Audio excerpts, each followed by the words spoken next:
Good morning everyone, welcome to SWS। आज तारीख है 13 जून 2026 और मैं उपस्थित हूँ डेली जीके जीएस क्लास के 30 इम्पोर्टेंट MCQ में। बस मेरी बातों को ध्यान से सुनिए और पढ़िए। देखते हैं आज का अगला क्वेश्चन। आज का अगला क्वेश्चन क्या कह रहा है। आज का पहला ही क्वेश्चन है 1857 की क्रांति से। प्रश्न संख्या 1 क्या कह रहा है। बिहार में 1857 के विद्रोह के दौरान कुंवर सिंह के घायल होने के बाद दिसंबर 1857 में जगदीशपुर में बागियों का नेतृत्व किसने संभाला और अंग्रेजों के खिलाफ छापामार युद्ध जारी रखा था। ठीक है। अच्छा, इस क्वेश्चन में भी आपको कई सारे आंसर मिल जाते हैं ना, कई सारे आंसर मिल जाते हैं। तो चलिए देखते हैं ऑप्शन ए में है अमर सिंह, बी में है हरकिशन सिंह, सी में है रथभंजन सिंह, डी उपयुक्त में से एक से अधिक, या ई उपयुक्त में से कोई नहीं। इसका राइट आंसर क्या हो जाएगा। इसका जो राइट आंसर हो जाएगा, इसका राइट आंसर हो जाएगा अमर सिंह। अमर सिंह कौन थे। कुंवर सिंह के भाई थे, है ना। कुंवर सिंह जब बाबू वीर कुंवर सिंह जब पीछे हट गए उसके बाद समानांतर सरकार का गठन भी अमर सिंह ने ही किया था। अच्छा, इन्होंने अपना ठिकाना क्या कहाँ बनाया था, तो वो था कैमूर की पहाड़ी। कौन सी पहाड़ी। कैमूर पहाड़ी। कई बार ये एग्जाम में ये क्वेश्चन आ चुका है कि अमर सिंह ने अपना ठिकाना किसे बनाया था, कैमूर के पहाड़ी को। किसे, कैमूर को पहाड़ी को। ठीक है। अच्छा, कुंवर सिंह के सेनापति कौन थे। कुंवर सिंह के सेनापति कौन थे, तो इसके जो सेनापति थे, क्योंकि अधिकतर जगह हम लोग बस इतना ही पढ़ लेते हैं, लेकिन इनके सेनापति के बारे में भी जानना आवश्यक है। अगर कभी पूछ ले तो इनके सेनापति थे हरे कृष्ण सिंह। कौन थे। हरे कृष्ण सिंह। बाबू वीर कुंवर सिंह के सेनापति कौन थे, हरे कृष्ण सिंह। ठीक है। चलिए, तो इसका आंसर हो जाएगा ऑप्शन ए अमर सिंह। आज का अगला क्वेश्चन क्या है। आज का अगला क्वेश्चन है क्वेश्चन नंबर 2। क्वेश्चन नंबर 2 क्या कह रहा है। वर्ष 1942 के भारत छोड़ो आंदोलन के दौरान सारण जिले में सक्रिय सियाराम दल के मुख्य मार्गदर्शक कौन थे जिन्होंने समानांतर सरकार की स्थापना की थी। ऑप्शन में है option A Siyaram Singh, B में है जगनलाल चौधरी, सी में है रामलोचन सिंह, डी में उपयुक्त में से एक से अधिक, या ई हो जाएगा उपयुक्त में से कोई नहीं। इसका राइट आंसर क्या हो जाएगा। इसका राइट आंसर हो जाएगा ऑप्शन ए। इसका राइट आंसर क्या हो जाएगा ऑप्शन ए सियाराम सिंह। लेकिन क्वेश्चन में थोड़ा सा करेक्शन करने की आवश्यकता है ना। यहाँ क्वेश्चन क्या कह रहा है, 1942 के भारत छोड़ो आंदोलन के दौरान बिहार के सारण जिले में नहीं, सारण जिले में भी था, पर इसका जो मुख्य प्रभाव था वो था कहाँ था, भागलपुर। भागलपुर में कहाँ था, इसका मुख्य प्रभाव कहाँ था, भागलपुर और मुंगेर में। कहाँ पर, भागलपुर और मुंगेर में इसका मुख्य प्रभाव था। ठीक है। सारण नहीं हो जाएगा। इसका जो राइट आंसर हो जाएगा, इसका राइट आंसर क्या हो जाएगा, सियाराम सिंह। अच्छा, इस जो सियाराम दल का मुख्य उद्देश्य क्या था, अस्त्र शस्त्र को जुटाना, है ना। अधिक से अधिक अस्त्र शस्त्र जुटाना, और नया जो युवा थे, जो नवयुवक थे, उसे छापामार युद्ध सिखाना, जिसे गुरिल्ला युद्ध भी कहा जा सकता है। तो इसका जो राइट आंसर हो जाएगा ऑप्शन ए सियाराम सिंह। ठीक है। आज का अगला क्वेश्चन। आज का अगला क्वेश्चन क्या है, क्वेश्चन नंबर 3। निम्नलिखित कथनों पर विचार कीजिए, कथन और कारण के। ऑप्शन ए में क्या है, कथन क्या है, 1912 के बांकीपुर पटना कांग्रेस अधिवेशन की अध्यक्षता RN मुधोलकर जी ने की थी, और जिसमें जवाहरलाल नेहरू ने पहली बार भाग लिया था। ये कथन बिल्कुल सही है, कोई डाउट नहीं है। और इसका कारण, दूसरा कथन क्या है, कथन बी क्या है, 1922 के गया कांग्रेस अधिवेशन की अध्यक्षता चित्तरंजन दास ने की थी, जहां परिषद प्रवेश के मुद्दे पर कांग्रेस का विभाजन हुआ था। इसका राइट आंसर क्या हो जाएगा। इसका जो राइट आंसर हो जाएगा, ये कथन भी इसका सही है, यानी कथन 1 और 2 दोनों सही है। कथन 1 और 2 दोनों सही है। इसका राइट आंसर सी हो जाएगा। ठीक है। बांकीपुर पटना पहला, ये तो बिल्कुल सही है। यहाँ कांग्रेस में दूसरी बार विभाजन 1922 में हुआ था। कारण क्या था, यहाँ भी कांग्रेस दो गुटों में बट गया था। एक था परिवर्तनवादी और दूसरे अपरिवर्तनवादी। ठीक है। परिवर्तनवादी जो गुट था, जैसे CR दास जी, ये लोग चाहते थे कि चुनाव में भाग ले, और कुछ लोगों का कहना था कि चुनाव में भाग ना ले। लेकिन इन लोगों का, जैसे मोतीलाल नेहरू जी थे, इन सभी का कहना था कि चुनाव में भाग ले और इस देश की स्थिति को बदलने का या अपनी समस्या को उनके समक्ष रखने का ये सबसे बड़ा मार्ग है। लेकिन अपरिवर्तनवादी जो लोग थे, उनका कहना था कि ये लोग अगर चुनाव में जीत कर गए तो ये भी उनके ही हो जाएंगे। ठीक है। तो इसका जो राइट आंसर हो जाएगा 1 और 2 दोनों हो जाएगा। और कांग्रेस का दूसरी बार विभाजन 1922 में होता है। ठीक है। और इसके बाद CR दास जी वही 1923 में किसका गठन करते हैं, आप इसका आंसर कमेंट सेक्शन में बताएंगे। हालांकि मैं ये क्वेश्चन अभी कराऊंगा ही। चलिए देखते हैं आज का अगला question, question number 4। Question number 4 क्या कह रहा है, सविनय अवज्ञा आंदोलन के दौरान बिहार के किस जिले में चौकीदारी टैक्स न देने का आंदोलन सबसे पहले और सबसे उग्र रूप में था? बहुत ही अच्छा क्वेश्चन है ये कि सविनय अवज्ञा आंदोलन के दौरान बिहार के किस जिले में, ठीक है। तो इसका जो राइट आंसर हो जाएगा, इस ऑप्शन ए में क्या है, मुंगेर, बी में है चंपारण, सी में है सारण। तो इसका जो राइट, हालांकि ये सभी जगह है ना, ये सभी जगह है, लेकिन सबसे पहले की बात करता है तो वो हो जाएगा सी, चंपारण में। कहाँ, माफ कीजिए, चंपारण कह गए, सारण में। कहाँ, सारण में, ठीक है। तो इसका राइट आंसर क्या हो जाएगा, सारण में। लेकिन सबसे अधिक हुआ कहाँ था, चंपारण में, ठीक है, चंपारण में। चलिए देखते हैं आज के अगला क्वेश्चन। आज का अगला क्वेश्चन क्या कह रहा है? आज का अगला क्वेश्चन है क्वेश्चन नंबर 5। महात्मा गांधी के चंपारण सत्याग्रह 1917 के दौरान उन पर मोतिहारी की अदालत में मुकदमा चलाया गया था। हाँ, बिल्कुल चलाया गया था। गांधी जी का पक्ष रखने वाले मुख्य वकील निम्नलिखित में से कौन शामिल नहीं थे? देखिए, आपको क्वेश्चन में भी ऐसे बहुत समय लग रहा था हमें एक एक क्वेश्चन करके, क्योंकि पढ़ाना भी है जल्दी और कम समय में, इसलिए मैंने क्वेश्चन में ही बहुत सारी चीज़ें लिख दी हैं। जैसे महात्मा गांधी के चंपारण सत्याग्रह 1917 के दौरान इन पर क्या चलाया गया था, मुकदमा चलाया गया था, ठीक है। और गांधी जी का पक्ष रखने वाले कौन नहीं थे? क्या धर प्रसाद नहीं थे? क्या राम नवमी प्रसाद नहीं थे? क्या सच्चिदानंद सिन्हा नहीं थे? या एक से अधिक हो जाएगा, या उपयुक्त में से कोई नहीं? इसका जो राइट आंसर हो जाएगा, इसका राइट आंसर हो जाएगा ऑप्शन सी, सच्चिदानंद सिन्हा। क्योंकि धरणीधर प्रसाद भी थे, रामनवमी प्रसाद भी थे, है ना, ब्रजकिशोर प्रसाद जी भी थे, मजहरुल हक भी थे, गोरख प्रसाद जी भी थे, शंभू शरण वर्मा जी भी थे, लेकिन सच्चिदानंद सिन्हा जी कहीं नहीं थे। इनके सहयोगी के रूप में अगर देखा जाए तो राजेंद्र प्रसाद भी थे, है ना। तो इसका राइट आंसर क्या हो जाएगा, ऑप्शन सी। और ये मुकदमा, अगर आपसे अगर कहीं ये क्वेश्चन पूछ लिया जाए कि चंपारण सत्याग्रह के दौरान गांधी जी पे मुकदमा मोतिहारी में किस तिथि को चलाया गया था, तो ध्यान रखिएगा 18 अप्रैल 1917 को, 18 अप्रैल 1917 को गांधी जी पर मुकदमा चलाया गया था, ठीक है। चलिए देखते हैं आज का अगला क्वेश्चन। आज का अगला क्वेश्चन क्या है, क्वेश्चन नंबर 6। 1931 में गठित बिहार सोशलिस्ट पार्टी के आधिकारिक सचिव पूछ रहे हैं, ध्यान से पढ़िएगा इसको, क्योंकि अक्सर हम इन क्वेश्चनों में गलती कर लेते हैं। और हम अध्यक्ष को, क्योंकि हमें हमेशा अध्यक्ष का ही नाम याद रहता है। सचिव कौन थे जिसके औपचारिक स्थापना 1934 में अंजुमन इस्लामिया हॉल पटना में हुई थी? सबसे पहले तो आपको आंसर यहीं से क्वेश्चन में ही मिल जाता है। बिहार सोशलिस्ट पार्टी का गठन कब हुआ था, 1931 में, ठीक है। और 1934 में भी हुआ था। और यह कहाँ हुआ था, अंजुमन इस्लामिया हॉल पटना में। अंजुमन इस्लामिया हॉल पटना में इसका गठन हुआ था, ठीक है। इसका गठन हुआ था। इसका ऑप्शन ए है आचार्य नरेंद्र देव, बी है जयप्रकाश नारायण, सी है गंगा शरण सिंह, या डी एक से अधिक, या इनमें से कोई नहीं। तो 1931 में जो ये गठित था, यह पूर्ण रूप से कहें तो यह नहीं था, यह शुरुआती गठन था 1931 में। इसमें गंगा शरण सिंह जी थे, जयप्रकाश नारायण जी थे, फूलन प्रसाद वर्मा जी थे। इन सभी ने बिहार सोशलिस्ट पार्टी का गठन किया था। लेकिन 1934 में जो था, यह औपचारिक रूप से था। क्या था, औपचारिक स्थापना इसकी 1934 मानी जाती है। और एग्जैक्ट डेट की बात करें तो 17 मई को। कब, 17 मई 1934 को। 17 मई 1934 को, ठीक है। 17 मई 1934 इसकी औपचारिक डेट माना जाता है। कहाँ पर, अंजुमन इस्लामिया हॉल पटना में, ठीक है, अंजुमन इस्लामिया हॉल पटना में। अच्छा, इसके अध्यक्ष कौन थे? इसके अध्यक्ष थे आचार्य नरेंद्र देव। कौन थे, आचार्य नरेंद्र देव।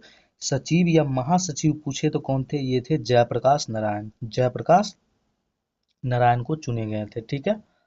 तो इसका जो राइट आंसर हो जाएगा, यहाँ पर सचिव पूछा है तो यहाँ पर राइट आंसर हो जाएगा ऑप्शन बी, जयप्रकाश नारायण, ठीक है। इसका क्या हो जाएगा, जयप्रकाश नारायण जनरल सेक्रेटरी थे। चलिए ठीक है, आज का अगला क्वेश्चन है। आज का अगला question, question number 7। Question number 7 क्या कह रहा है, all India states people's conference AISPC। बहुत ही अच्छा क्वेश्चन है ये, क्योंकि अक्सर हम लोग ऐसे क्वेश्चन को इग्नोर करके चलते हैं। तो AISPC के संदर्भ में 1939 के लुधियाना अधिवेशन की अध्यक्षता किसने की थी, जिसने रियासतों के आंदोलन को राष्ट्रीय आंदोलन से जोड़ा? ऑप्शन ए में है जवाहरलाल नेहरू, बी में है सुभाष चंद्र बोस, सी में है सरदार वल्लभ भाई पटेल, ठीक है, या एक से अधिक और इनमें से कोई नहीं। तो ये दोनों ऑप्शन तो ऐसे ऐसे क्वेश्चन में आएगा ही नहीं। जब भी अध्यक्षता पूछे तो अधिकतर इसी तीन में से लगाना होता है। तो इसका जो राइट आंसर हो जाएगा, इसका राइट आंसर क्या हो जाएगा, ऑप्शन ए जवाहरलाल नेहरू, पंडित जवाहरलाल नेहरू। कब, 1939 से और यह कब तक रहे AISPC के अध्यक्ष, तो यह 1947 तक, ठीक है, 1947 तक रहे, ठीक है। इस पार्टी का अच्छा इसका जो है all India states people's conference का उद्देश्य क्या था?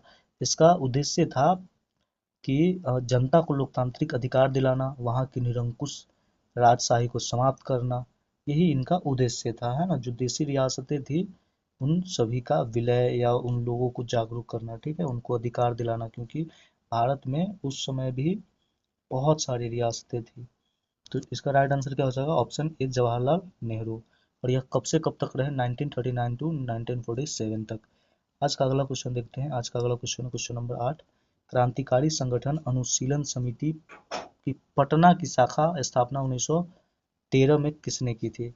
हमने आपको पहले ही बताया था कि मैंने क्वेश्चन में ही बहुत सारे आंसर को रख दिया है ताकि आपको अच्छे से समझ में आए, क्योंकि समय को देखते हुए हमें कम समय में ज़्यादा क्वेश्चन करना है, इसलिए मैंने बहुत कुछ क्वेश्चन में डाल दिया है। तो पटना शाखा की स्थापना कब होती है? 1913 में। पटना शाखा की स्थापना कब होती है? 1913 में, ठीक है। ऑप्शन ए है सचिंद्र नाथ सन्याल, बी में है बंकिम चंद्र मित्र मित्र नहीं चटर्जी होंगे, सी में है भूपेंद्र नाथ दत्त। इसका राइट आंसर क्या हो जाएगा? तो इस क्वेश्चन का जो राइट आंसर हो जाएगा, इसका राइट आंसर हो जाएगा ए सचिंद्र नाथ सन्याल। पटना अनुशीलन समिति 1913, सचिंद्र नाथ सन्याल इसका राइट आंसर हो जाएगा। लेकिन अनुशीलन समिति का गठन कब किया गया था? इसकी स्थापना 1902 में हुई थी। कहाँ पर? कोलकाता में। कहाँ पर? कोलकाता में। किसने की थी? इसका जो गठन करने वाले व्यक्ति कौन थे? तो इसका गठन किए थे सतीश चंद्र बसु और प्रमथ नाथ मित्र, है ना, प्रमथ नाथ मित्र या पी मित्रा जिसे हम लोग कहते हैं। कौन? पी मित्रा कहते हैं। इसके बाद 1905 में, है ना, इसके बाद कब? 1905 में। 1905 में ढाका अनुशीलन समिति बनता है। क्या बनता है? ढाका अनुशीलन समिति। और इसकी अध्यक्षता कौन करते हैं? तो वो थे पुलीन बिहारी दास। कौन थे? पुलीन पुलीन बिहारी दास। पुलीन बिहारी दास, ठीक है। और अभी ये तो पटना अनुशीलन समिति तो देख ही लिए। तो 1902 में प्रथम बार ये कहाँ होता है? कोलकाता में। कौन किए थे? प्रमथ नाथ मित्रा और सतीश चंद्र बसु। उसके बाद 1905 ढाका पुलीन बिहारी, और 1913 अनुशीलन समिति पटना सचिंद्र नाथ सन्याल, ठीक है। तो इस सब को भी ध्यान रखना होता है। और तो आज का अगला क्वेश्चन क्या है? आज का अगला क्वेश्चन क्या है? आज का अगला question question number 9। Lord Curzon द्वारा 1905 में किए गए बंगाल विभाजन को किस वर्ष और किस वायसराय के कार्यकाल में औपचारिक रूप से रद्द किया गया और बिहार उड़ीसा को अलग प्रांत घोषित किया गया, है ना? बिहार और उड़ीसा को अलग प्रांत घोषित किया गया। बिहार उड़ीसा को, देखिए बिहार और उड़ीसा को एक ही साथ अलग प्रांत घोषित किया गया था, ठीक है। तो इसका ऑप्शन ए है 1911 हार्डिंग द्वितीय, 12 चेम्सफोर्ड, 1911 लॉर्ड मिंटो द्वितीय। तो ना ये है ना ये है, ये कुछ नहीं। इसका राइट आंसर हो जाएगा ऑप्शन ए 1911। 1911 1911 में घोषणा होता है, लेकिन यह प्रभावी कब होता है? 1912 से। प्रभावी कब होता है? 1912 से। लॉर्ड हार्डिंग द्वितीय, ठीक है। इसका राइट आंसर क्या हो जाएगा? लॉर्ड हार्डिंग द्वितीय। बंगाल विभाजन कब हुआ था? पढ़ा ही चुके हैं पहले। चलिए देखते हैं आज का अगला क्वेश्चन क्वेश्चन नंबर 10 क्या कह रहा है। स्वामी सहजानंद सरस्वती ने 1929 में बिहार प्रांतीय किसान सभा BPKS की स्थापना की थी। इसके प्रथम उपाध्यक्ष के रूप में किसने चुना था? ये भी बहुत अच्छा क्वेश्चन है। उपाध्यक्ष, है ना, क्योंकि अध्यक्ष अधिकतर लोग याद रखते हैं। ऑप्शन ए है श्री कृष्ण सिंह, बी में है कार्यानंद शर्मा, और सी में है यमुना काटजी। यमुना काटजी। यहाँ से एक चीज ध्यान रखिएगा कि बिहार प्रांतीय किसान सभा का गठन कब होता है? 1929 में। किसने किया? स्वामी सहजानंद सरस्वती ने किया था, ठीक है। तो इसके जो अध्यक्ष थे, इसके अध्यक्ष खुद स्वामी सहजानंद सरस्वती थे। इसके सचिव कौन थे? इसके सचिव थे श्री कृष्ण सिंह। और इसके जो उपाध्यक्ष थे, उपाध्यक्ष कौन थे? उपाध्यक्ष थे हरकिशन सिंह। ध्यान रखिएगा, बहुत इंपॉर्टेंट क्वेश्चन है ये भी। हरकिशन सिंह, इसके उपाध्यक्ष कौन थे? हरकिशन सिंह थे, ठीक है। क्योंकि अध्यक्ष सचिव ये सभी याद रखते हैं, लेकिन उपाध्यक्ष अधिकतर लोग भूल जाते हैं। तो इसको उपाध्यक्ष कौन थे? हरकिशन सिंह। इसका राइट आंसर ऑप्शन ई हो जाएगा। श्री कृष्ण सिंह क्या थे? इसके सचिव थे। अच्छा, इस सभी कार्यानंद चाहे यमुना काटजी ये सभी इनसे जुड़े थे, लेकिन इसके सचिव कौन थे? कृष्ण सिंह। और अध्यक्ष स्वयं सहजानंद सरस्वती थे। और इसके उपाध्यक्ष कौन थे? हरकिशन सिंह। इसके उपाध्यक्ष कौन थे? हरकिशन सिंह। और इससे जुड़े और भी व्यक्ति थे, गंगा शरण सिंह जी थे, राहुल शंकरत्यान थे, है ना, ये सभी इससे जुड़े हुए व्यक्ति थे। चलिए देखते हैं आज का अगला क्वेश्चन क्वेश्चन नंबर 11। बिहार के भू वैज्ञानिक वर्गीकरण के अनुसार धारवाड़ चट्टानें बिहार के किस भाग में पाई जाती है, जिनमें मुख्य रूप से अभ्रक और एस्किस्ट शामिल है। आप लोगों के ही डिमांड पे बिहार का क्वेश्चन डाले हैं, हालांकि मेरा इच्छा था 10-15 दिन बाद बिहार का क्वेश्चन डालूं, बट सबका यही कहना था बिहार का क्वेश्चन, बिहार का क्वेश्चन। तो देखिए क्वेश्चन क्या है, बिहार के भूवैज्ञानिक वर्गीकरण के अनुसार धारवाड़ चट्टानें बिहार के किस भाग में पाई जाती है। धारवाड़ चट्टानें बिहार के किस भाग में पाई जाती है। क्या यह उत्तर पश्चिम भाग में पाया जाता है। तो उत्तर पश्चिम भाग यानी पश्चिम चंपारण हिमालयी क्षेत्र है ना, सोमेश्वर पहाड़ी याद है, हिमालय का, बिहार में हिमालय का विस्तार केवल पश्चिम चंपारण में ही है, ठीक है, तो ये तो नहीं होगा। क्या दक्षिण पूर्वी भाग, दक्षिण पूर्वी भाग जो मुंगेर जमुई नवादा का इलाका है, हाँ ये बिल्कुल है, इसका राइट आंसर बी ही हो जाएगा। दक्षिण पश्चिम भाग कैमूर और रोहतास, नहीं ये चूना पत्थर के लिए, किसके, चूना पत्थर के लिए, ठीक है। इसका राइट आंसर क्या हो जाएगा, ऑप्शन बी हो जाएगा, दक्षिण पूर्वी भाग, ठीक है। नेक्स्ट क्वेश्चन है, कोपेन के जलवायु वर्गीकरण, कोपेन के जलवायु वर्गीकरण के अनुसार उत्तरी बिहार और दक्षिणी बिहार क्रमशः किस जलवायु क्षेत्र के अंतर्गत आता है। उत्तरी बिहार और दक्षिणी बिहार, उत्तरी बिहार और दक्षिणी बिहार, ये जो जलवायु है यह CWG है, कौन सी है, CWG। और ये उत्तरी दक्षिणी बिहार में AW है, कौन सा, AW। हालांकि AW मुख्यतः कहाँ पाया जाता है, मध्य भारत में, लेकिन बिहार के दक्षिण भाग AW के ही अंतर्गत आता है। अच्छा CWG का मतलब क्या होता है, शुष्क शीत ऋतु, क्या होता है, शुष्क शीत ऋतु वाली मानसून, है ना, शुष्क शीत ऋतु वाली मानसून। और AW का क्या मतलब होता है, उष्णकटिबंधीय सवाना जलवायु। AW का मतलब क्या होता है, उष्णकटिबंधीय सवाना जलवायु। आपको इसको देख करके आपको इसका आंसर समझ में आ गया होगा। ऑप्शन क्या, उत्तर बिहार में CWG पाया जाता है, हाँ। क्या दक्षिण बिहार में AW, हाँ ये भी बात सही। इसका राइट आंसर ऑप्शन ए ही हो जाएगा, 12 का राइट आंसर ऑप्शन ए हो जाएगा, ठीक है। चलिए क्वेश्चन नंबर 13 देखते हैं। क्वेश्चन नंबर 13 क्या है, गंगा नदी बिहार में बक्सर के चौसा के निकट प्रवेश करती है। गंगा नदी बिहार में बक्सर के निकट कहाँ प्रवेश करती है, बिहार के चौसा में प्रवेश करती है। क्वेश्चन ध्यान से पढ़िएगा तो आपको क्वेश्चन में ही बहुत सारे आंसर मिलेंगे। गंगा नदी बिहार में कहाँ प्रवेश करती है, तो यह बक्सर के चौसा में प्रवेश करती है, ठीक है, के निकट प्रवेश करती है। बिहार में गंगा के उत्तरी सहायक नदियां में, उत्तरी सहायक नदियां जो नेपाल की तरफ से आती है, वही नदियों में कौन सी नदी सीधे गंगा में न मिलकर पहले घाघरा या अन्य नदी तंत्र का हिस्सा बनाती है। घाघरा नदी तंत्र से ही आपको आंसर समझ में आ गया होगा कि कौन सी नदी हो सकती है, या अत्यधिक विसर्पण के लिए जानी जाती है, मेंडरिंग के लिए जानी जाती है। ऑप्शन ए क्या बूढ़ी गंडक है, इसका, क्या बूढ़ी गंडक है, नहीं बिल्कुल नहीं, बूढ़ी गंडक कैसे हो जाएगा, है ना। इसके बाद क्या है, क्या बागमती है, तो क्या महानंदा है, तो महानंदा नहीं होगा। इसका राइट आंसर क्या हो जाएगा, ऑप्शन बी। इसका राइट आंसर क्या हो जाएगा, ऑप्शन बी, बागमती नदी। बागमती नदी, बागमती नदी गंगा में मिलने से पहले घाघरा में विलीन हो जाती है। किसमें विलीन हो जाती है, घाघरा में विलीन हो जाती है, ठीक है। इसका राइट आंसर क्या हो जाएगा, ऑप्शन बी। आज का अगला क्वेश्चन देखते हैं, क्वेश्चन नंबर 14। भारत के भौतिक भूगोल के संदर्भ में शरावती जलप्रपात, शरावती जलप्रपात, शरावती, अच्छा हाँ, जोग, जोग जलप्रपात किस नदी पर स्थित है और यह भारत के किस राज्य में है। थोड़ा सा मिस्टेक हो गया हमसे, आंसर ही पहले लिख दिए हैं। इसका जो राइट आंसर हो जाएगा, इसका राइट आंसर हो जाएगा शरावती नदी, कर्नाटक। कहाँ हो जाएगा, शरावती नदी कर्नाटक में, ठीक है। कावेरी नदी, कावेरी नदी नहीं होगा। अच्छा कावेरी नदी पे कौन सा जलप्रपात है, एक बड़ी ही फेमस जलप्रपात है जिसका नाम क्या है, शिव समुद्रम जलप्रपात। कौन सा, शिव समुद्रम जलप्रपात। और नर्मदा नदी पे तो कई सारे जलप्रपात हैं, जैसे धुआंधार जलप्रपात, कपिलधारा जलप्रपात, दुग्धधारा जलप्रपात। फिर से सुनिए, कावेरी नदी, शिव समुद्रम जलप्रपात, नर्मदा नदी, धुआंधार जलप्रपात, कपिलधारा जलप्रपात, दुग्धधारा जलप्रपात। ये सभी किस पे है, नर्मदा नदी पे। जो लेकिन इसका जो राइट आंसर हो जाएगा, इसका right answer option A, Sharavati नदी पर है। कौन सा जलप्रपात, तो शरावती नदी पर जोग जलप्रपात, ठीक है। क्वेश्चन नंबर 15, निम्नलिखित युग्मों मृदा के प्रकार और क्षेत्र पर विचार कीजिए। बालथर मृदा कैमूर और रोहतास के पठारी पे है। क्या बालथर मृदा कैमूर और रोहतास के पठारी क्षेत्र के संकीर्ण क्षेत्र हैं। हाँ कह सकते हैं, बिल्कुल बिल्कुल है।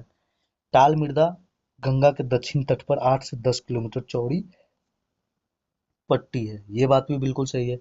बाल सुंदरी मृदा क्या है, पूर्णिया, सहरसा, मुजफ्फरपुर और दरभंगा के दक्षिण भागों में पाया जाता है बाल सुंदरी मृदा। इसका राइट आंसर क्या हो जाएगा, क्या बाल सुंदरी मृदा पूर्णिया, सहरसा और मुजफ्फरपुर। इन तीनों में तो बिल्कुल है।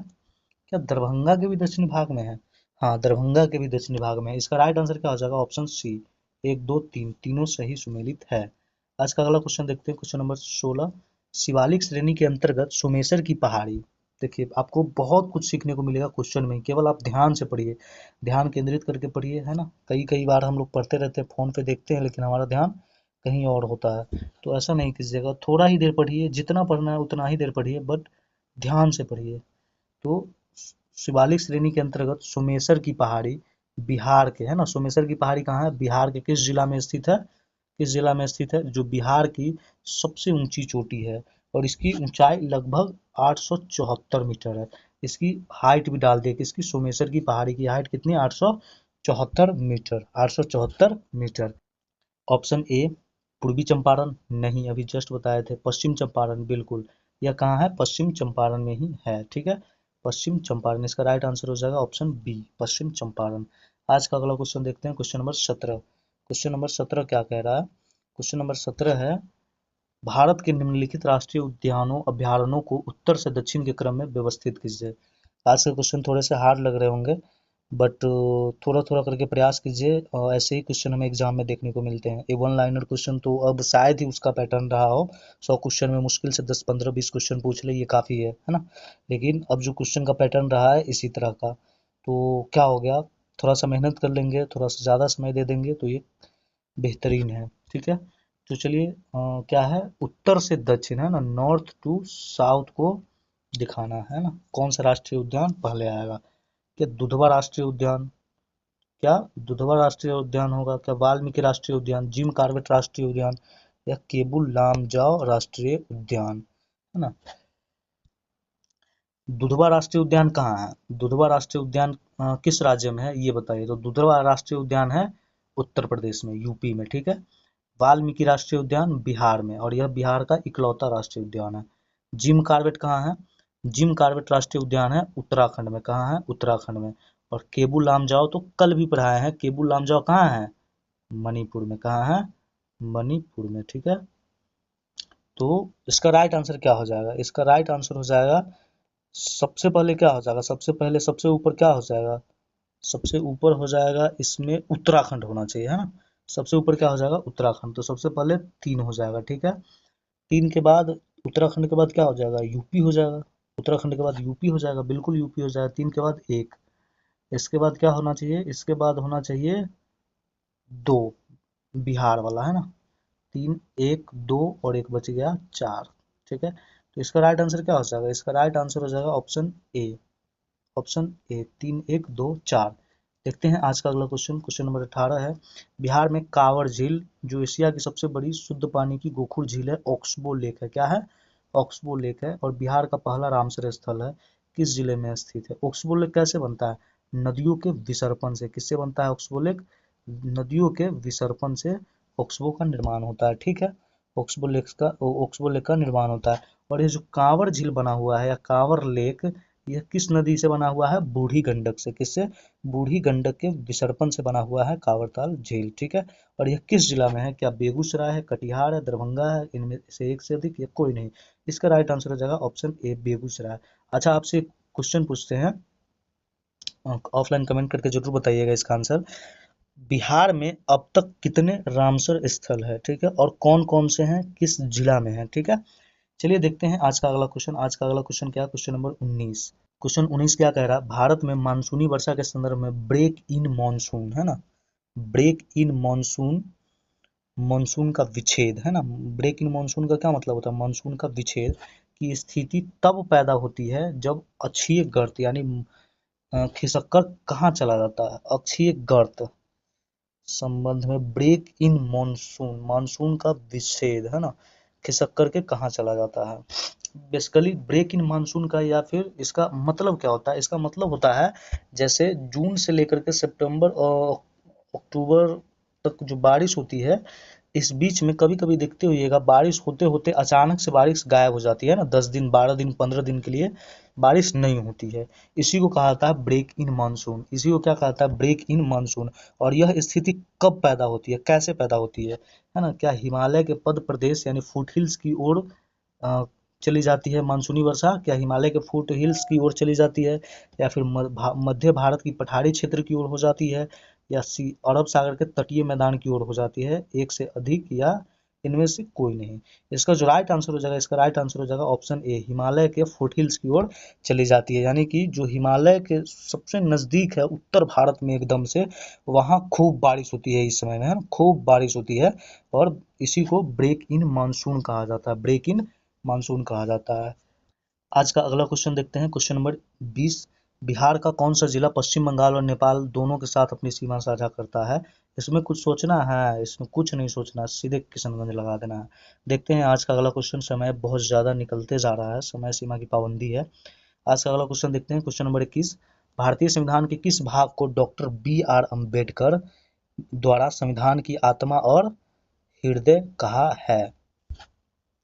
ऑप्शन ए प्रस्तावना। नहीं, प्रस्तावना को हृदय और आत्मा किसने कहा था? ठाकुर दास भार्गव ने, है ना, ठाकुर दास भार्गव ने। ठीक है। अब भाग 3 में वर्णित संवैधानिक उपचारों का अधिकार अनुच्छेद 32 याद कीजिए, पिछले सेशन में मैंने आपको पढ़ाया था अनुच्छेद 32 के बारे में। इसका राइट आंसर यही हो जाएगा, ऑप्शन बी। ठीक है, क्या हो जाएगा? Option B. देखते हैं आज का अगला क्वेश्चन, क्वेश्चन नंबर 22 है। भारतीय संविधान के अंतर्गत शिक्षा को किस सूची में शामिल किया गया? बताइए आप लोग, इसका आंसर क्या हो जाएगा? कल ही पढ़ाए हैं, इसका आंसर क्या हो जाएगा? बताइए जरा, इसका राइट आंसर क्या हो जाएगा? क्या संघ सूची हो जाएगा, क्या राज्य सूची हो जाएगा, क्या समवर्ती सूची हो जाएगा? शिक्षा जो है पहले राज्य सूची का ही विषय हुआ करता था ना, राज्य सूची का ही विषय हुआ करता था। लेकिन 42वां संविधान संशोधन 1976 के तहत, है ना, 5 राज्य सूची के विषय को निकाल करके इसे समवर्ती सूची में डाल दिया गया। और इसका राइट आंसर समवर्ती सूची ही होगा, और जिसमें उन 5 में एक शिक्षा भी था, उन 5 में एक शिक्षा भी था। आप इसका ऑफलाइन आंसर कमेंट करके दीजिएगा कि वो 5 कौन से राज्य सूची के विषय थे जिसे निकाल करके समवर्ती सूची में डाल दिया गया। कल लगभग 5 मिनट इसी पे बात किए थे हम लोग। ठीक है, देखते हैं आज का अगला क्वेश्चन। आज का अगला क्वेश्चन, क्वेश्चन नंबर 23। यदि लोकसभा का अध्यक्ष अपना त्याग पत्र देना चाहे तो वह अपना त्याग पत्र निम्नलिखित में से किससे संबंधित करेगा? लोकसभा अध्यक्ष अपना त्याग पत्र किसे देगा? क्या राष्ट्रपति को, क्या प्रधानमंत्री को, क्या लोकसभा के उपाध्यक्ष को, उपयुक्त में से एक से अधिक, या इनमें से कोई नहीं? इसका राइट आंसर क्या हो जाएगा? इसका राइट आंसर राष्ट्रपति होगा क्या? नहीं। क्या प्रधानमंत्री? नहीं। इसका राइट आंसर क्या हो जाएगा? लोकसभा अध्यक्ष को। और अगर लोकसभा अध्यक्ष अपना त्याग पत्र देता है तो किसको देगा? राष्ट्रपति को, और माफ कीजिए, राष्ट्रपति कह गए, तो ये देगा लोकसभा अध्यक्ष को, और अध्यक्ष को देना हो तो लोकसभा उपाध्यक्ष को। ठीक है, चलिए देखते हैं आज का अगला क्वेश्चन, क्वेश्चन नंबर 24। भारतीय संविधान के किस अनुच्छेद के तहत राष्ट्रपति पर संविधान के उल्लंघन के आधार पर महाभियोग चलाया जा सकता है? अनुच्छेद 52? नहीं, अनुच्छेद 52 में क्या है? राष्ट्रपति का पद। 61? हाँ, 61 में ही क्या है? महाभियोग है। ठीक है, अनुच्छेद 72 में क्या है? क्षमादान की शक्ति है, राष्ट्रपति की क्षमादान की शक्ति है। तो अनुच्छेद 61 में कहा क्या है? महाभियोग। महाभियोग लाने से 14 दिन पूर्व राष्ट्रपति को लिखित रूप में सूचना देनी होती है कि आपके ऊपर महाभियोग चलाया जाएगा। ठीक है, और यह प्रक्रिया कहाँ से ली गई है? यह प्रक्रिया ली गई है यूएसए से। ठीक है, चलिए देखते हैं आज का अगला क्वेश्चन, क्वेश्चन नंबर क्या है? क्वेश्चन 25।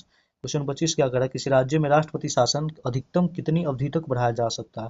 राष्ट्रपति शासन, है ना, अधिकतम कितनी अवधि तक बढ़ाया जा सकता है? देखिए, इसके बहुत सारे आंसर हो सकते हैं। अगर ऐसे देखा जाए तो 6-6 महीने करके 1 वर्ष तक के लिए बढ़ाया जाता है। ठीक है, 1 वर्ष के लिए बढ़ाया जाता है, लेकिन यहाँ पर अधिकतम पूछा है, तो अधिकतम, अधिक से अधिक जो संभव है वो है 3 वर्ष। क्या है? 3 वर्ष। ठीक है, 3 वर्ष तक। ठीक है, इसका राइट आंसर क्या हो जाएगा? 3 वर्ष। आज का अगला क्वेश्चन है क्वेश्चन नंबर 26। 73वां संविधान संशोधन अधिनियम 1992 द्वारा भारतीय संविधान में कौन सी अनुसूची जोड़ी गई थी जो पंचायती राज संस्थाओं से संबंधित था? क्या 9वीं अनुसूची? नहीं, 9वीं अनुसूची किससे था? भूमि सुधार से। 10वीं अनुसूची? 10वीं अनुसूची किससे था? 10वीं अनुसूची किससे था? तो ये था दल बदल कानून से। कौन सा संशोधन था? 52वां संविधान संशोधन। और 9वीं अनुसूची पहली संविधान संशोधन, है ना।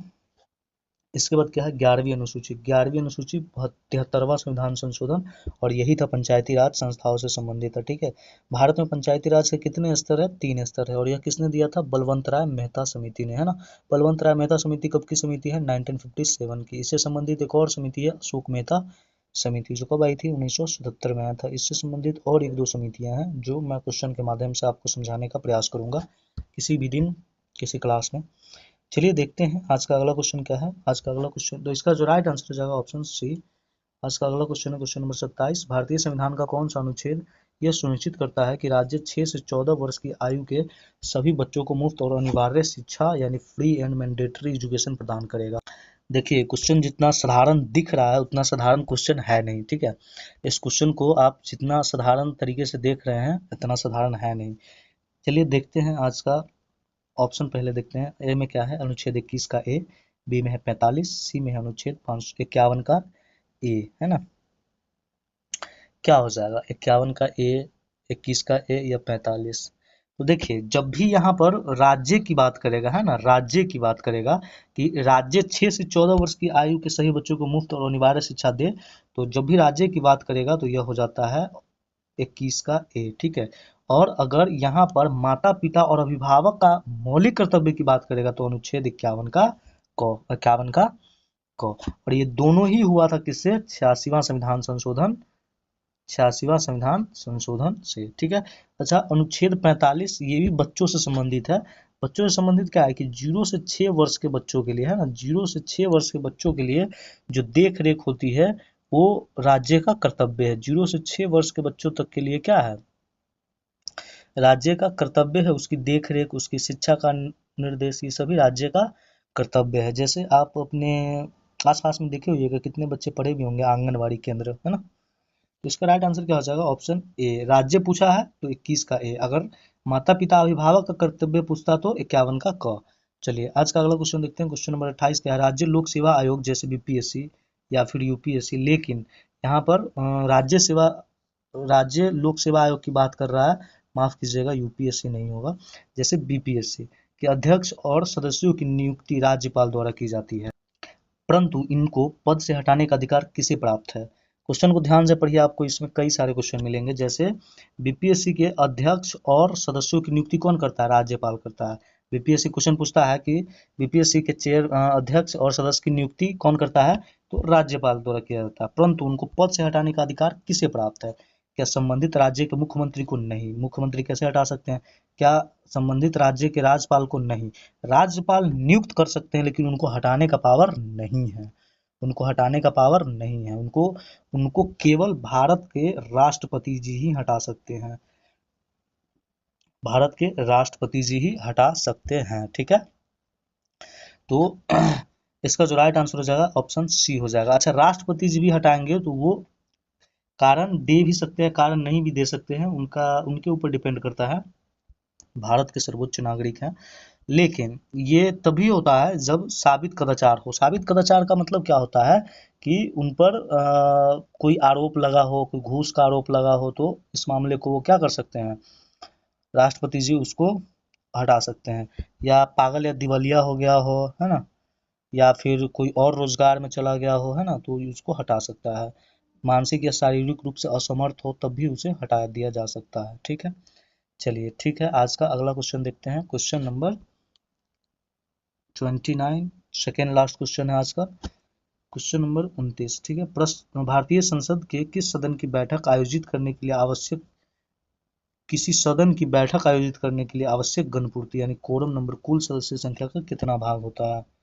क्या कुल सदस्य का 1/5 भाग होता है, क्या कुल सदस्य का 1/10 भाग होता है, कुल सदस्य का 1/3 भाग, एक से अधिक या इनमें से कोई नहीं। इसका राइट आंसर क्या हो जाएगा। इसका जो चर्चा है वो है 100 के अनुच्छेद 100 के 3 में, 100 के 3 में इसका चर्चा किस में है, 100 के 3 में है कोरम का, ठीक है। अच्छा कुल सदस्य का 1/5 नहीं, क्या 1/3 नहीं, 1/10 होना चाहिए, 1/10 होना चाहिए। जैसे लोकसभा में 543 सदस्य है, 543 सदस्य है, तो इसका 1/10 सदस्य चाहिए कोरम के लिए। और ये क्यों चाहिए होता है, क्योंकि कोई किसी बैठक को आधिकारिक रूप से चलाने के लिए कम से कम इसका अगर काटेंगे तो क्या हो जाएगा 54.3 यानी 55 को सदस्य कार्यवाही में भाग लेने चाहिए, तभी वो बैठक सफल हो सकता है, तभी वो बैठक क्या हो सकता है, सफल हो सकता है, उसे ही कोरम कहा जाता है ना। तो 1/10 भाग, 1/10 भाग, और इसका चर्चा किसमें है, अनुच्छेद 100 के 3 में, ठीक है। आज का अंतिम प्रश्न है प्रश्न 30। बिहार विधानसभा, बिहार लेजिस्लेटिव असेंबली में वर्तमान में निर्वाचित सदस्य एमएलएज की कुल संख्या कितने हैं। बिहार लेजिस्लेटिव असेंबली, है ना, क्या 243, क्या 75, क्या 245, है ना। तो MLA पूछ रहा है तो इसका राइट आंसर हो जाएगा ऑप्शन ए 243। 75 क्या है, यह है विधान परिषद की संख्या। किसकी है, विधान परिषद की संख्या कितनी है, 75। 245 क्या है, ये कुछ नहीं है। 245 राज्यसभा की सीट है। राज्यसभा सदस्य है वर्तमान में, जिसकी अधिकतम संख्या 250 हो सकती है, अधिकतम संख्या 250 हो सकती है। अच्छा, बिहार में राज्यसभा की कितनी सीटें हैं, तो राज्यसभा की 16 सीट है, लोकसभा की 40 सीट है, विधानसभा की 243 सीट है, विधान परिषद की 75 सीट है। कितनी सीट है, 75 सीट है। आज तो होमवर्क का क्वेश्चन नहीं लाए हैं। अच्छा, होमवर्क में आपसे पूछ लेते हैं कि बिहार बिहार में लोकसभा सीटों में कितने सीटों को आरक्षित किया गया है। ठीक है, तो ये था आज का अंतिम प्रश्न। कैसा लगा आज का सेशन। आज के क्वेश्चन थोड़े से मॉडरेट रहे हैं, और मॉडरेट रखने का पीछे कारण भी है क्योंकि वन लाइनर क्वेश्चन का पैटर्न बहुत पुराना हो चुका है। थोड़े से अच्छे से पढ़िए, थोड़ा सा मेहनत कर लीजिए, हो जाएगा। साथ मिलते हैं, साथ करते हैं, साथ पढ़ते हैं, सब कुछ हो जाएगा। तो आज का सेशन कैसा रहा है, क्या इसमें सुधार करने की आवश्यकता है, या क्या आपका सुझाव है, जरूर दीजिएगा अपनी प्रक्रिया। Thanks for watching.